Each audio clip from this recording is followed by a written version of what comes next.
दोस्तों नमस्कार। MP Singh veteran के YouTube चैनल पर आपका स्वागत है। शायद आपको पता हो कि मिनिस्ट्री ऑफ इन्वायरमेंट पर्यावरण मंत्रालय के अंदर आने वाला CPCB central pollution control board single use plastic पर बैन लगा दिया है। क्यों लगाया गया सिंगल यूज प्लास्टिक पर बैन? भारत में हर साल लाखों टन प्लास्टिक का कचरा जमा हो रहा है जो हम लोग सिंगल यूज करके, जिससे हमारे नदियों को, हमारे मैदानों को, पहाड़ों को, समुद्र को काफ़ी नुकसान हो रहा है। और कई बार हम लोग प्लास्टिक, जो सिंगल यूज प्लास्टिक है, प्लास्टिक की थैलियों में अपने कचरे को फेंक देते हैं, जिससे गायें और दूसरे जानवर जैसे कुत्ते हो गए, ये सब जानवर, बंदर आकर खाते हैं और बीमार पड़ते हैं। तो प्लास्टिक में एक रसायन पाया जाता है जिससे धरती का उर्वरा शक्ति भी नष्ट हो रहा है और उर्वरा शक्ति के साथ साथ जो पानी है नीचे वो भी पॉल्यूटेड हो रहा है, काफ़ी पॉल्यूटेड हो रहा है पानी। और पानी पॉल्यूशन से जो हम पानी पीते हैं वो अगर धरती से निकल के आ रहा है तो हम लोग भी कैंसर के शिकार हो रहे हैं। और जो प्लास्टिक के साथ हम खाना खाते हैं, प्लास्टिक के कप में पानी पीते, प्लास्टिक के गिलास में पानी पीते हैं, प्लास्टिक के कप में चाय पीते हैं या थाली इस्तेमाल करते हैं, तो इससे ये समस्या पैदा हो रही है। तो एक अनुमान के हिसाब से हर साल भारत में 11 से 12 लाख जानवरों का डेथ हो रहा है, मृत्यु हो रही है, क्योंकि वो प्लास्टिक को भोजन समझ के खा जा रहे हैं और उनके जो पाचन क्रिया में ये जाकर फंस जाता है, पाचन नहीं हो पाता और बाद में उनको काफ़ी नुकसान उठाना पड़ता है। तो ये अगर पूरा विश्व का लिया जाए तो 300 मिलियन टन प्लास्टिक का वेस्ट हर साल फैल रहा है पूरे प्रकृति में, वैसे ही समुद्र में और दूसरी जगहों पर। तो भारत सरकार ने जो बैन किया है वो सिंगल यूज प्लास्टिक अभी बैन हुआ है। सिंगल यूज प्लास्टिक मतलब एक बार जिसको हमने इस्तेमाल किया और फेंक दिया, उस तरह के प्लास्टिक को बैन किया हुआ है। क्या क्या बैन किया हुआ है? प्रोडक्शन मतलब उत्पादन, इंपोर्ट मतलब आयात, डिस्ट्रीब्यूशन मतलब या सप्लाई आपूर्ति, और सेल मतलब बिक्री और इस्तेमाल। तो फिर आप सोच रहे होंगे कि 1 जुलाई से अगर ये बैन है तो फिर आज तो मिल रहा है। तो इसका कारण ये है कि जो पहले से उत्पादन हो चुका है वो अब तक जितने बन चुके हैं उसका कंजम्पशन तो लोग करेंगे ही, लेकिन इसके बाद अब उत्पादन नहीं होगा। तो क्या क्या भारत सरकार ने बैन किया है या CPCB central pollution control board ने बैन किया है, वो है प्लास्टिक स्टिक्स।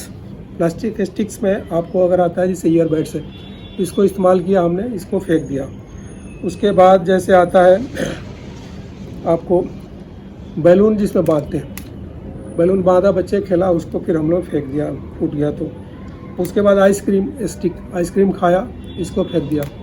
और जिस तरह से स्ट्रॉ वगैरह का इस्तेमाल करते हैं, इससे पीते हैं और इसको हम फेंक देते हैं, ये सब कचरा का अभी रूप धारण कर लेता है और हम धरती पर फेंक देते हैं और इसका निस्तारण प्रॉपर नहीं हो पाता है क्योंकि रिप्रोडक्शन इसका बहुत कम होता है। उसके बाद कटलरी आइटम्स है।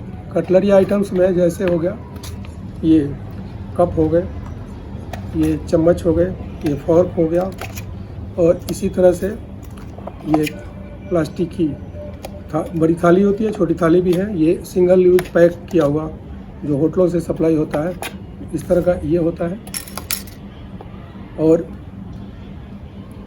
स्पून भी है, चम्मच। तो ये कटलरी आइटम्स का बैन किया उन्होंने।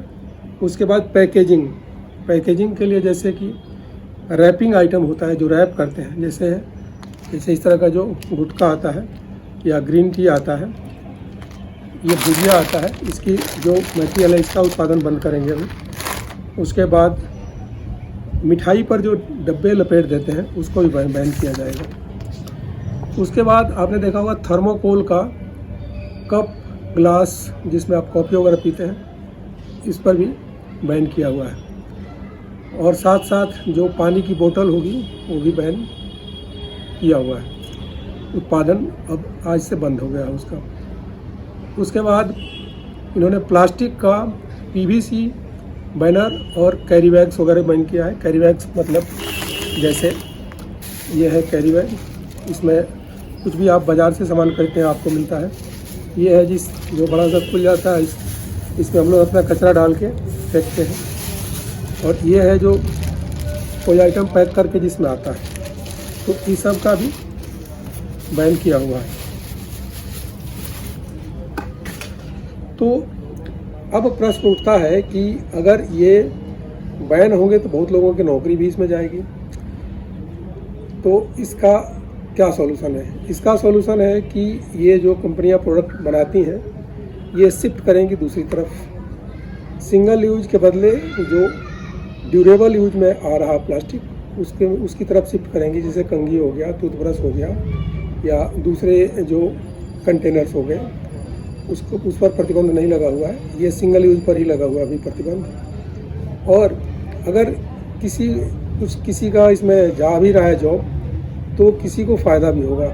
जैसे अभी जो सिंगल यूज प्लास्टिक में आपको दुकानदार या जो होटल वाले दे रहे हैं, वो बाद में पत्ते की तरफ शिफ्ट करेंगे, तो जो पत्तल बनाने वाले लोग हैं उनको फ़ायदा होगा। जो प्लास्टिक के कप इस्तेमाल कर रहे हैं चाय वगैरह के लिए, कॉफ़ी वगैरह के लिए, वो शिफ्ट करेंगे आपको कुल्हड़ की तरफ, तो कुम्हार भाइयों को इसका फ़ायदा मिलेगा।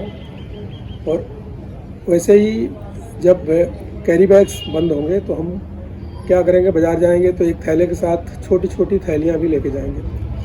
तो जो सिलाई करने वाले लोग हैं या जो कपड़ा उत्पादन वाले लोग हैं वो भी इस्तेमाल, उनका भी अवसर बढ़ेगा रोजगार का। तो प्लास्टिक बैन का कारण है, इससे नुकसान ज़्यादा हो रहा है और हम भारत के लोग या और भी बहुत सारे देश के लोग भी हैं जो इसका सही निष्पादन नहीं कर पा रहे हैं। इस्तेमाल तो कर रहे हैं लेकिन निष्पादन नहीं कर पा रहे हैं। मतलब या तो इसको रिसाइकल नहीं कर पा रहे हैं या प्रॉपर तरीके से इसका डिस्पोजल नहीं कर पा रहे हैं। हम इस यत्र तत्र यहाँ वहाँ कहीं भी फेंक देते हैं। आपने देखा होगा कि कितनी, मतलब दिल्ली के आस पास या गांवों तक में आपको हज़ारों प्लास्टिक के सिंगल यूज वाले मटेरियल मिल जाएंगे जो फेंके हुए हैं इधर उधर। तो आइए हम सब मिलकर इस जो मुहिम है इसमें शामिल हों और हम भी कोशिश करें कि सिंगल यूज प्लास्टिक का इस्तेमाल न करके हम कोशिश करें और उसका जो सब्स्टिट्यूट है उसकी तरफ जाएं। आज से 30-40 बरस 40 बरस पहले जब बाज़ार जाते थे हम थैले लेकर जाते थे, जो हम भूल चुके हैं। तो थैला होना चाहिए साथ में, और बहुत कुछ जो पहले आइटम मिलता था खुला, जो उसको बाद में हम छोटी छोटी थैलियों में डालते थे और लेके आते थे। तो उसी तरह का हमें दोबारा से करना पड़ेगा और अपनी धरती को, पर्यावरण को बचाना पड़ेगा।